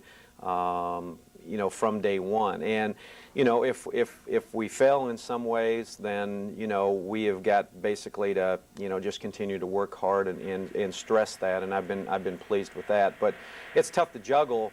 Now we've got 2.5 weeks, almost 3 weeks, where we don't have to go to class, but we have games, and so that'll be a little different for them too, Mike. Let's go back to basketball for a second. As this show will be airing on Wednesday night, you'll be on the floor at Kent State University playing a Division I opponent who is an awfully good basketball team. We talked briefly last week about what you may think may happen. Let's talk about the preparation and what the mindset is and what the hopes and goals are for this ball game. Well, I think anytime you go play a Division I team, I think if you're a competitor, if you've played the game of basketball, all your life, you still go there and say, hey, we're going to win this game, But winning and losing are byproducts of preparation and what you do in the meantime. You can't dwell on the winning and losing, and I tell my kids never to do that. Don't come into the game and just want to win it so bad that winning is all you think about. You've got to think about the execution, the game plan, what you're to do out there, and then the winning or losing will come with that. We're excited that we're playing Kent State. They lost by 2 to Michigan last week and had a lead most of the game at Michigan. So I can just tell you they're a very worthy opponent. I mean, they're beating teams in the Mid-Con Conference like Youngstown State. They've played them twice and won by 20, 25 points. So, we feel like they're going to play St. Bonaventure on the 21st. They play us on the 23rd. Hopefully they're thinking about Christmas and opening presents and not really, giving IPFW, much time a day. So we're really hoping that, we can come out, really play hard, play good, compete for 40 minutes. That's what we want to do. We want to compete. And, whatever happens, happens. I mean, anytime you schedule somebody like this, odds of winning are slim. But, hey, it's going to be fun for the kids. We're going over Wednesday morning. We'll practice Wednesday evening there. It's the first road trip where we really stay overnight. And playing a Division I, there's some perks and a lot of excitement. So, this is really what it's about. For the kids as a student athlete to come in here and go play someplace like this. And they may only have 2,000 or 3,000 fans, but it's not going to be like 10,000 or 12,000. But it gives them a taste of what it can be like, and especially our young kids as we go through this process, possibly of Division I, what it's going to seem like. You're going to play Thursday night. I made a mistake earlier. I said Wednesday, but it's Thursday night, the actual game. Right. Then you're going to come back and probably get home in the wee hours of the morning. Then you're going to give them Friday and Saturday off. Yeah, that's correct. That's big. We're giving them 2 days off for Christmas. But, the way it goes with basketball, and sometimes it's too bad, but I mean, for us, The holiday season it just kind of comes and goes, and we're in preparation because we play the 23rd, the 28th, and the 30th, and so I'm sure Christmas Day I'll be watching some film sometime, but and yesterday was the first day we've had off in 40-some days as far as a coaching staff, because we've gone through the weekends practicing Saturdays and Sundays and playing Saturdays, and then our days off have been during the week where we're still in the office. The kids just don't come in and miss practice. So, from October 15th through now, yesterday was our actually first day off we've had. So it was pretty good, from that standpoint. But we go to Ferris State on the 28th, and we go to Saginaw Valley State, both Division II GLIAC teams, on the 30th. And that'll give us the 24th and 25th off. We'll come back this coming Sunday and practice and lift, and then come back Monday and practice, and then Tuesday we'll head up to Ferris that same day we play, stay overnight there, head to Saginaw Valley, stay overnight there, and then play. And then I'm actually giving them the day before New Year's off, but then we're going to come back New Year's night just for a little run through January 1st and try to just fine-tune things so that we're not off that much. Well, since we won't be here next week per se, and we'll talk about that at the end of the show, and you did mention about following the Kent State, Ferris State, Saginaw Valley State, let's talk a little bit about those two opponents. You mentioned they are Division II and they are in the GLIAC. What else can you tell us?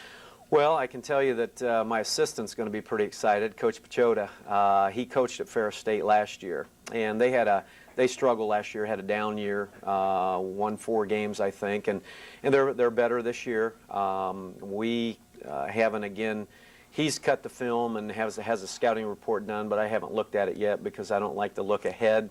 We'll worry about Kent State, and then as soon as Kent's over with, I'll start. We'll go back to Kent State film and go back and critique and evaluate and put some things down, and then we'll start on Ferris State. But he's already done it. He's already knows the personnel, and it's kind of like, he wants to win this game, if any game, and even though it's not a league game, it's important to him. And of course, I'm sure Ferris wants to beat them because Joe was there last year, but they respect him a lot, and he's done a great job for us.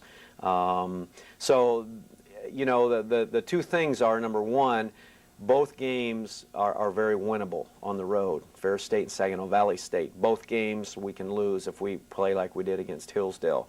And, I think that's going to be something that we say, let's not Hillsdale anymore this year, okay? Meaning, let's show up and compete for 40 minutes, and we really did not do that at Hillsdale, and I was very disappointed, from that standpoint. But good opponents right now during the holiday season. I came in too late to get a tournament.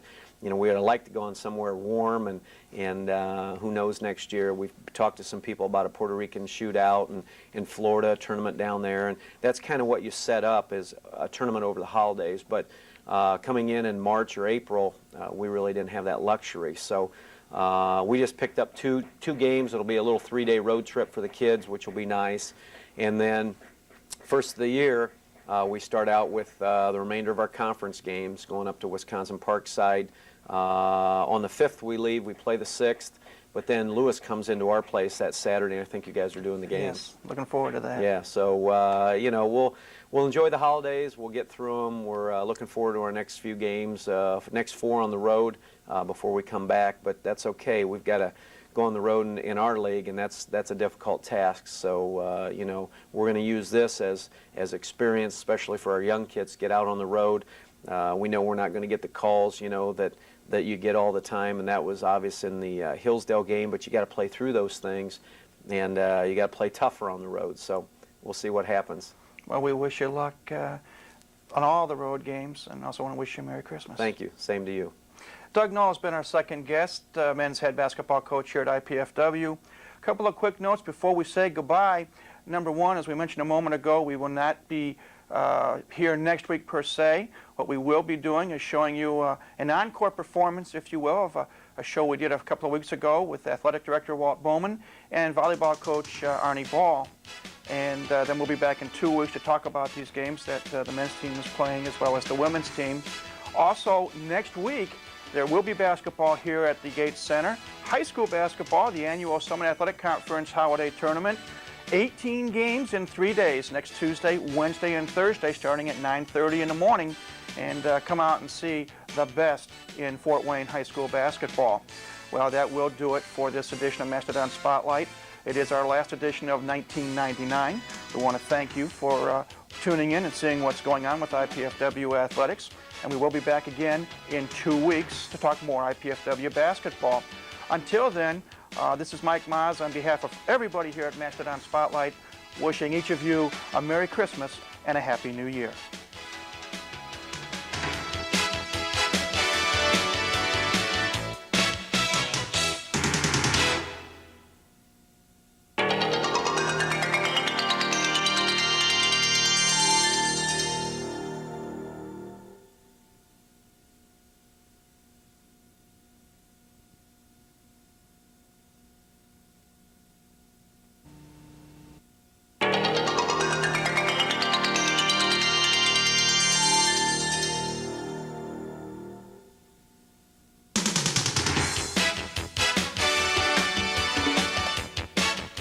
The 1999 portion of the 1999-2000 basketball season is now history at IPFW.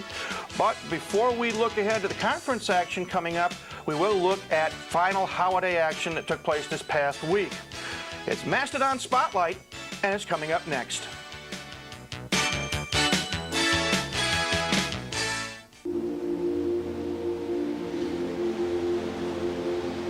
It was called the greatest generation any society has ever produced.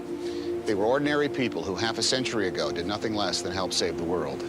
Millions served in uniform, millions more served at home, and nearly 500,000 gave their lives. And yet there is no national memorial to honor their sacrifice. It is time to say thank you. Call now and help build the National World War II Memorial.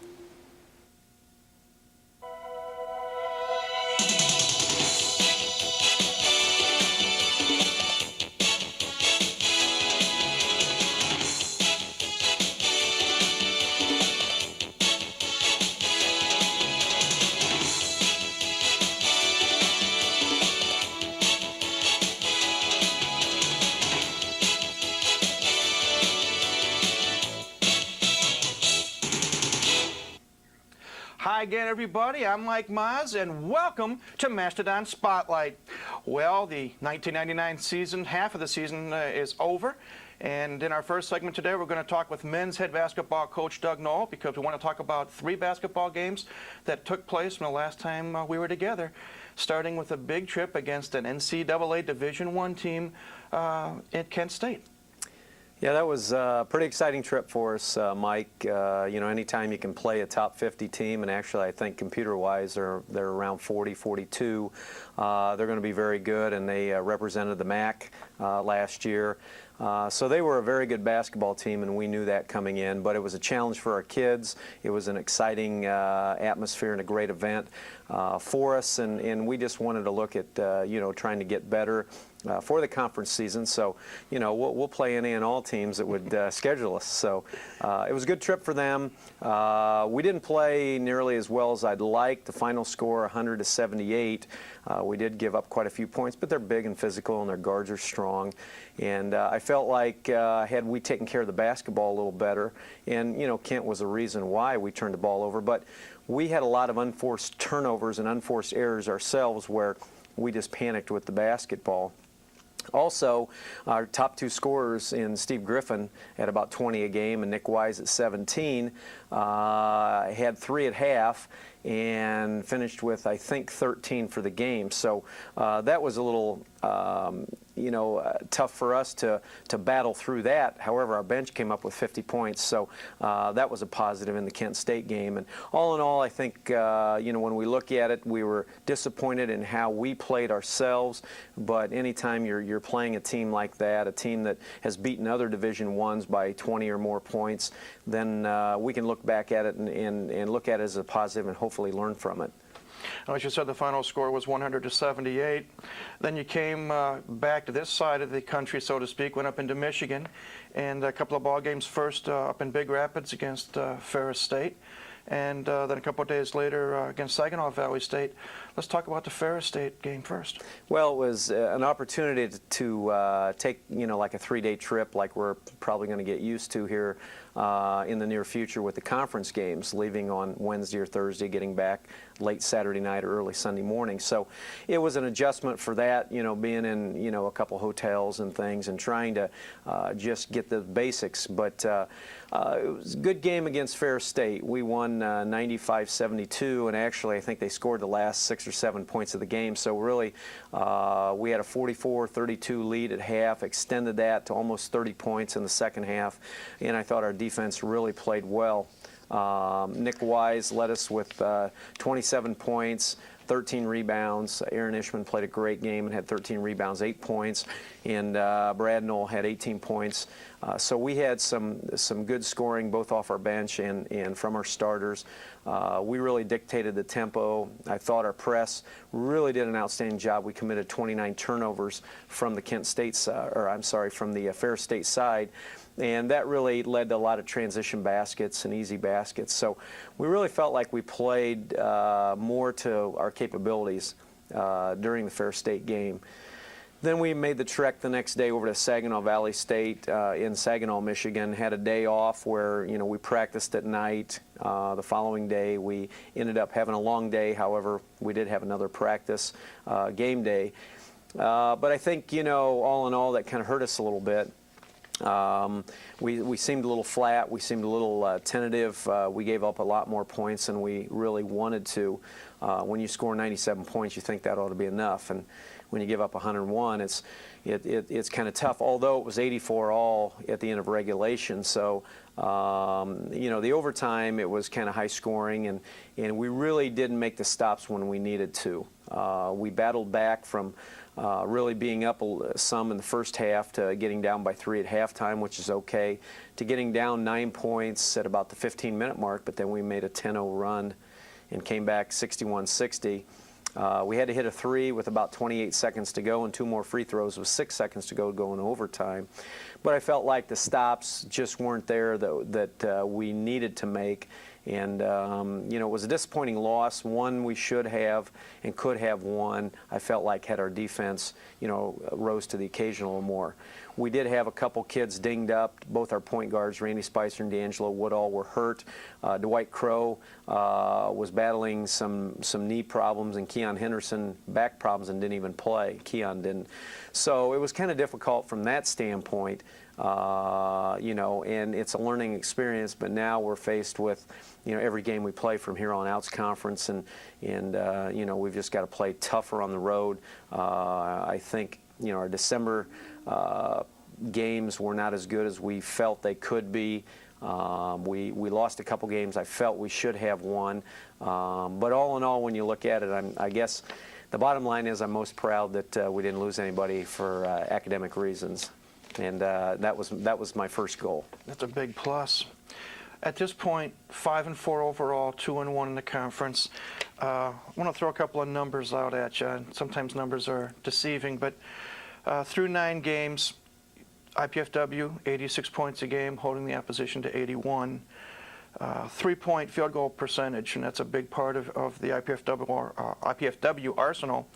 36% for IPFW, less than 31% for the opponents. Free throw percentage, 72% for the Dons, 73% for the opponents. Rebounds, you're being out-rebounded 44-36. Assists, 17-15 on the plus side.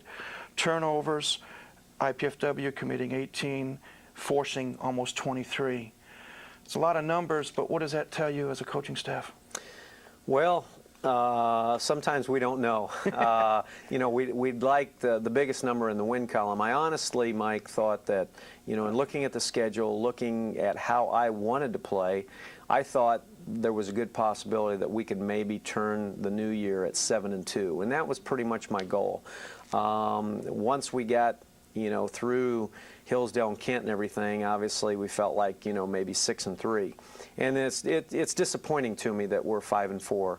I look at games like Hillsdale and Saginaw Valley, and I think, had we played better in those two games from the defensive standpoint, that we could have 2 more wins and 2 less losses.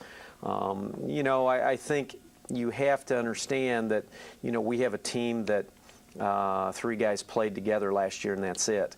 And we're still trying to figure out, what we do well, what we don't do as well. We know, obviously, that rebounding is been very tough for us. We go 6-6 in the paint, 6-5 at the 4. Those are spots you ought to go 6-9 and 6-7 probably, and that's what our league has. But we're just going to have to do a better job of putting bodies on people and giving, limiting their second chance baskets on that end, and hopefully can improve. We've been working very hard on that. We know that's the rebounding situation is a factor for us that we have to do better on.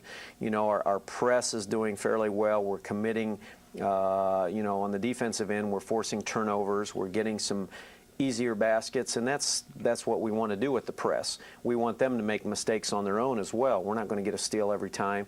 But also, like the Ferris State game, we want to wear the opponent down. And, it was 20-20 after the first quarter of the game at Ferris. So at the 10-minute mark, it was about 20 all. In the next 10 minutes, we really outscored them about 22-12. And then you could see as the game progressed that we gradually wore them down. And that's kind of what we want to do. But I look at several things. The rebounding is very important. I think the assist to turnover ratio is very important, limiting our turnovers as well. And then free throw shooting. And we want to be up around 75%. And I think in the Kent game we had 30 turnovers. And, if we'd only had 20, we shot the ball at 50%. If we'd only had 20, that could have been 10 to 12 more points, plus we missed 12 free throws. And if you miss 4 or 5 less than that, well, all of a sudden that's, 16, 17 points. You don't lose the game by that much, and you actually maybe put yourself in a position to win. So with all the stats, we kind of look at them, but yet we kind of throw them out because I think that really what we need to do is just concentrate on, working within the system, trying to do a better job on the defensive boards and the offensive boards, and, just looking at these games now as we have 2 a week. One at a time, and let's try to improve each game and do the best we can with what we have. Speaking of 2 a week, as you said, we get back into conference action this week. 2 games. Thursday night at Wisconsin Parkside, Saturday, and a game we'll be televising here on College 56 back home against Lewis. Real briefly, because we're running out of time as always, the Wisconsin Parkside game, first and foremost, a team that only won 2 games last year, but as we air this show, they're 4-4. Talk about that ball game. Well, I think like any team in the league, everybody's much improved, and like we think we'd like to be. Preseason they picked us 11th and them 12th, so supposedly it's the battle of the bottom part of the league. But we're sitting in second place right now, and they're sitting in the middle of the pack. And we feel like this is an important game for us.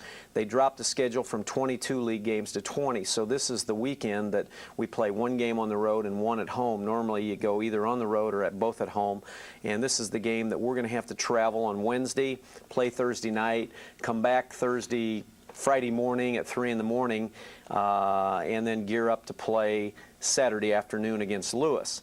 Wisconsin Parkside, I feel, is very similar to us in the fact they are rebuilding. They're maybe not as up-tempo as we are, but I think they possess some problems for us too. And we're going to have to learn how to play a little tougher on the road. That's just all there is to it in this league. And I don't think we've done that right now. I'm hoping we can do a better job of it. Lewis, 7-1. They were picked in the top 3 or 4 in the league. They're going to be very good. They're coming in here, and we can't really focus on them until we get Parkside done with. So we haven't done much with Lewis yet. But we just have to make sure that, we take a game at a time. Like you've said, we've got like 2 a week where we concentrate on, the 1 week being, I think, the 2nd week of February, where our travel partner, we have to play on a Tuesday, so we have a Tuesday, Thursday, Saturday, which will be very difficult too. And especially if we can't get over these small injury bugs. But we're just going to have to do the best we can with what we have, and we're excited. We got 17 conference games. In this next 2 months, it's going to be wild. So, we hope we can at least, keep in that middle of the pack and maybe steal a win here or there and be strong at home. Well, we wish you luck in this week's endeavors. Thanks, Mike. Doug Noll has been our first guest, head men's basketball coach here at IPFW. We'll take a break and come back and talk with women's mentor, Carl Semesco. That's when Mastodon Spotlight returns in just a moment.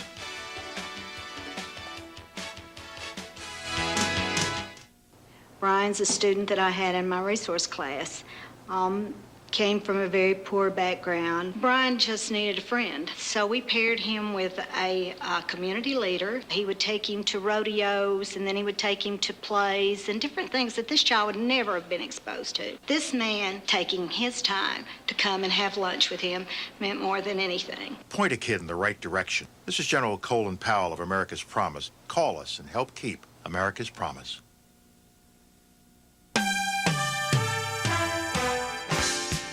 Bringing you up-to-the-minute scores, statistics, and highlights from IPFW Athletics. This is the Mastodon Minute, and I'm John Youst.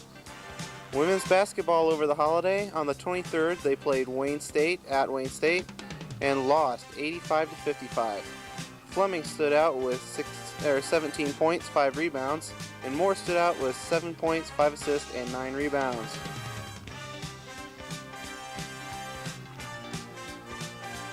And men's basketball action over the holiday. On Thursday the 23rd, they faced Kent State, a Division I opponent, and lost 100-78. Wise had 10 points, Gibbs had 16, and Brad Knoll had 17 points and 5 assists. And on Tuesday the 28th, they faced Ferris State in a 95-72 win. Wise had 27 points, 12 rebounds. Akani, who just came back off an academic redshirt, had 15 points, 8 rebounds. Brad Knoll had 18 points and 3 assists.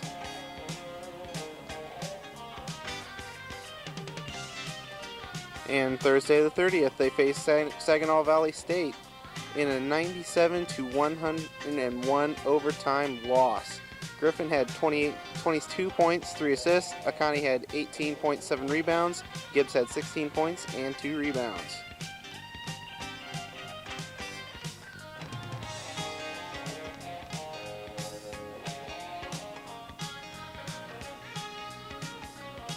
And here's a list of upcoming events from IPFW Athletics. Men's and women's basketball are away at Wisconsin Parkside, a conference opponent. Women at 5:30 p.m. and men at 7:30. And on Saturday, they face Lewis University here at the Gate Center, a game that will be broadcast live on College 56. Women at 1 p.m. and men at 3 p.m.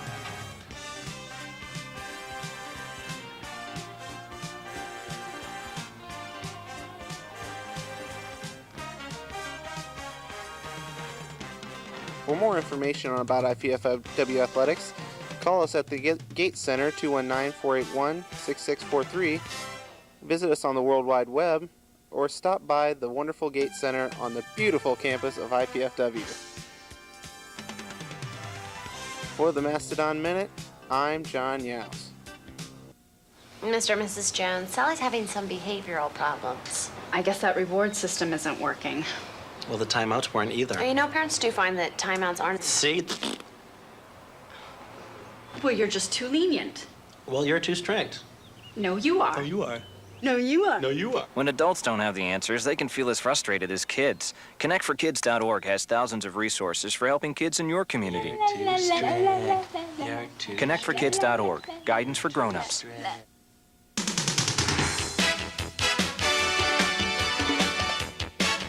Welcome back to Mastodon Spotlight. We're joined now by the head women's basketball coach here at IPFW, Carl Semesco. And Carl, first and foremost, belated happy holiday greetings. When we last spoke, you were preparing your team for a trip up to Detroit to play Wayne State University, the final non-conference game of the season. Let's talk about that ball game. Well, we went to Wayne State, and really we didn't play very well. But I mean, Wayne State did, some things that we weren't really prepared for. They came out and triangled 2 against us, and as young as we are, we haven't even prepared against some of the gimmick defenses that we may see, especially with the way we were shooting the ball from outside. You should really prepare for some of those things, and we hadn't gotten to it. And even though we hadn't gotten to it, we had opportunities. The 2 people that were receiving the pressure and the denial didn't get many shots because they did a real good job with them. But the other 3 people got some real good looks at the basket, and and I think they're pretty good shooters too. So I don't think a defense like that should be that successful against us, but it was. You miss those shots, and all of a sudden I was a little disappointed because we missed a couple shots, and all of a sudden you could see, people are now not taking shots that they normally would take and are hesitating and then making a mistake with a pass. It just wasn't the way we normally play. I mean, we lost some confidence in there somewhere. When our shots weren't falling right away, we didn't have the mentality that let's keep doing what we do, and if we keep taking good shots, they'll fall. You could see the hesitation, and really the decision-making went downhill.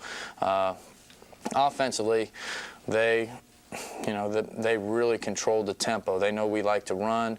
They also knew that we weren't real quick, that we couldn't get out and pressure and challenge as much as a team that likes to run should be able to do.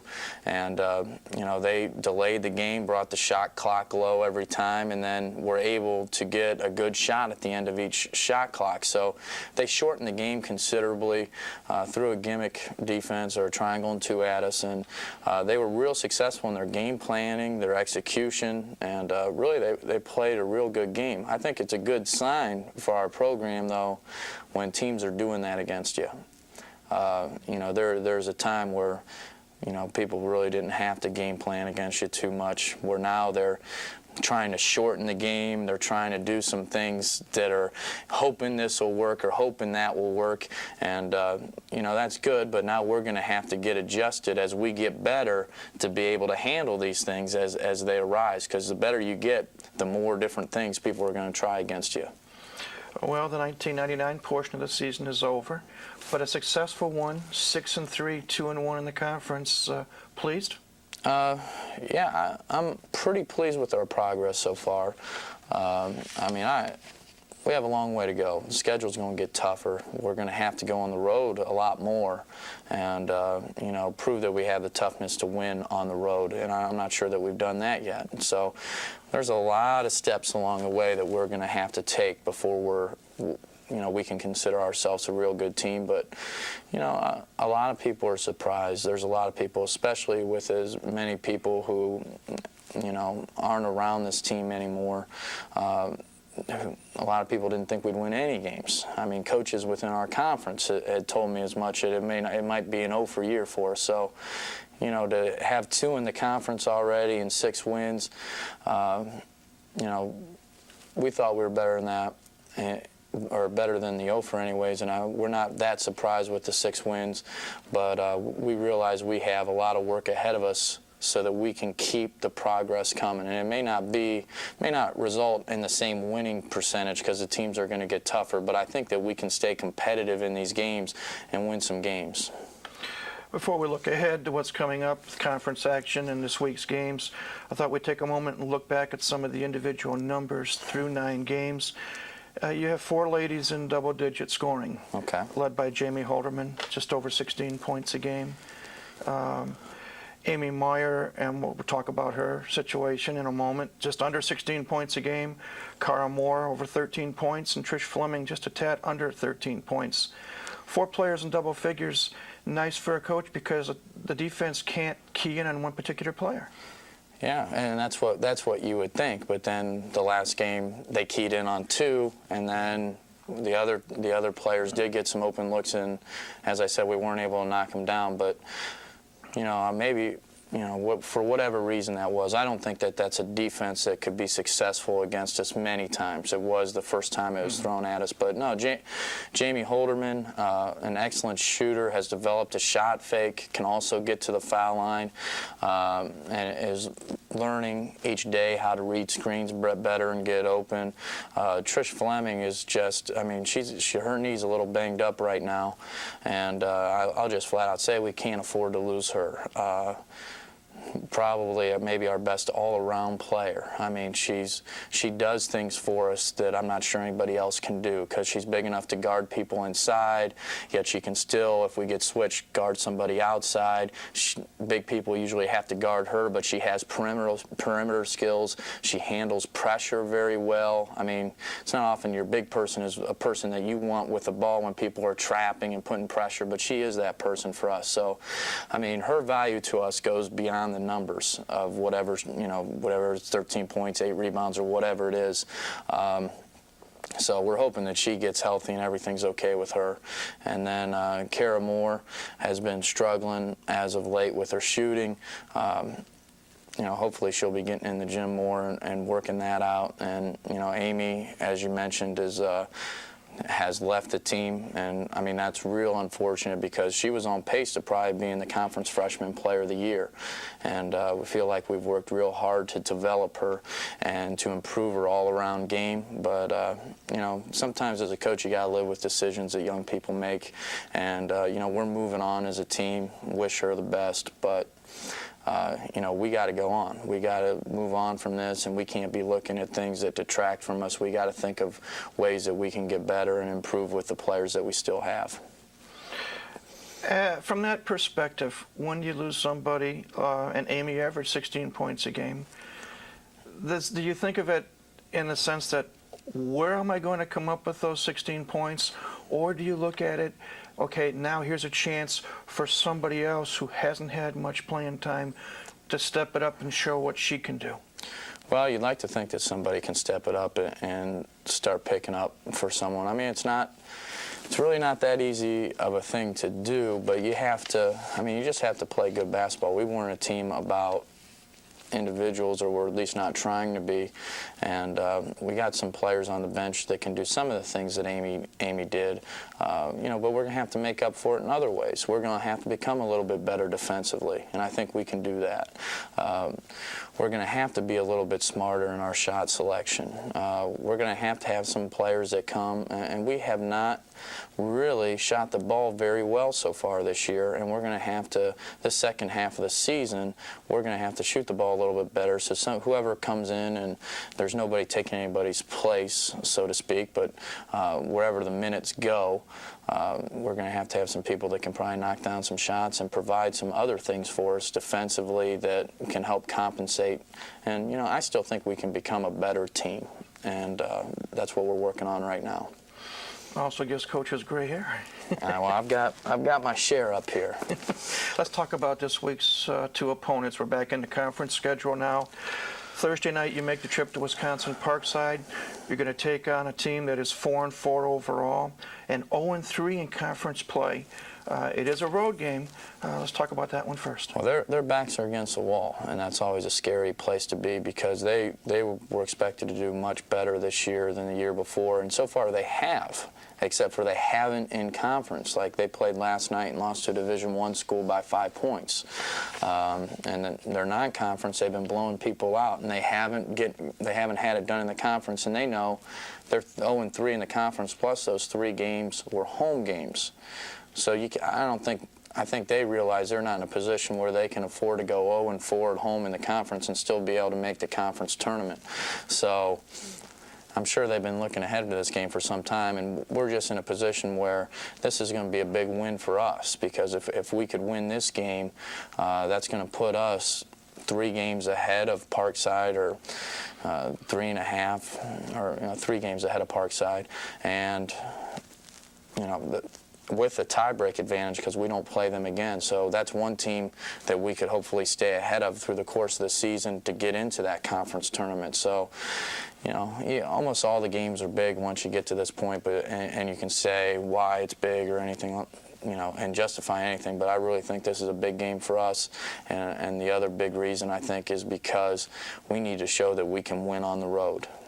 And I don't think you can just say, yeah, we can do it, we can do it. I think you actually need to go out and get a win, and then, you got a much better chance of getting other ones because your team has a mindset that, yes, we can do this. Then you come back home, and in a game that will be televising Saturday on College 56, you take on Lewis. Lewis also, I believe, was 4-4, and I think they were 1-2 in the conference, if my memory's correct. Talk about that one briefly. Lewis is a real good team. Lewis has played some Division I teams as well this year, and they're not, if their record's 4-4 or whatever it is, they're not a 4-4 team. They're much better than that. And these teams will give us some contrasting styles. Parkside is very big, 6'3", up front, couple 6'3" kids, and Lewis isn't as big but is much quicker. So we're gonna see two very different styles in a very short period of time. Lewis can shoot the ball, probably our leading three-point shooting team in the conference, and they're real quick. They force turnovers. They're going to pressure you, and those are the teams we've had trouble with so far, teams that have really come out and said they're going to pressure us, and we haven't really, we've been a little shaky in those instances. So it's going to be an interesting week. We're going to get a couple real good challenges, and we're going to get to further evaluate how far exactly we have come. Well, we wish you luck in both endeavors. Have a safe trip, and then we'll see you Saturday at home on the TV game. Thank you. Carl Semesco, head women's basketball coach here at IPFW, has been our second guest. That will do it for this edition of Mastodon Spotlight. Again, we want to thank both coaches for appearing today, as well as thanking you, the viewer, for tuning in to see what is going on with IPFW athletics. Quick reminder, Saturday, home action here at the Gate Sports Center, 1 and 3 p.m. respectively, the women and the men. If you can't make it here in person, tune in to College 56 Sports, as we will bring you that action. Well, again, that's it for this week.